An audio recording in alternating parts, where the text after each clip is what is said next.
Ang 4-time Women Empowerment Advocate Awardee na si Police Corporal Kimberly May O. Tabat, kilala bilang Aling Police KB, ay isang inspirasyon at huwarang babae hindi lamang sa Philippine National Police kundi sa buong bansa. Siya ay kilala bilang isang policewoman, motivational speaker, advocate ng women empowerment at viral singing sensation. Kapag kapiling na kita, nananamig ka na. Bakit ganyan ang iyong pag-ibig na ang akala ko ay langit?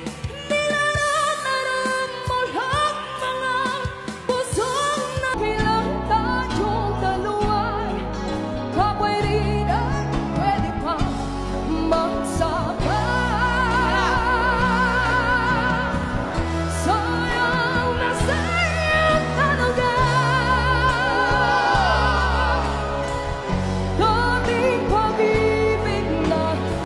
Bilang isang single parent na nakaranas ng domestic violence, ibinahagi ni Police Corporal Tabat ang kanyang karanasan upang bigyan ng lakas ng loob ang mga kapwa niya kababaihan, partikular na ang mga single parents at mga biktima ng pang-aabuso.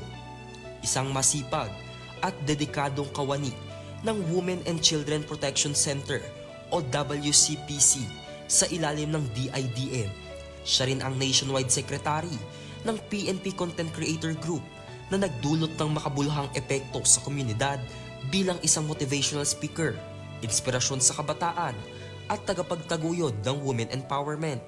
Sa mga nagdaang taon, kinilala rin si Police Corporal Tabat ng PNP sa iba't ibang pagkilala, kabilang dito ang prestihiyosong award-giving bodies, kabilang siya sa 100 Most Empowered Women ng 2023 at 2024 ng Gawad Pilipino sa kategoryang natatanging Pilipina sa larangan ng pagpapatupad ng batas kung saan kinatawan niya ang Philippine National Police. Pinarangalan din siya sa PCADG 31st Founding Anniversary para sa kanyang natatanging kontribusyon sa social media ng kanilang ahensya. Ang kanyang kasaysayan naman ng tagumpay at pagsusumikap ay itinampok ng PNP PCADG Journal Anniversary Edition. Bukod dito ay maraming pagkilala pa ang kanyang natamasa. Ipinapakita ng mga parangal at pagkilala na natamo ni Police Corporal Tabat ang kanyang dedikasyon sa serbisyo at ang kanyang pagiging isang simbolo ng lakas at pag-asa para sa maraming kababaihan sa Pilipinas.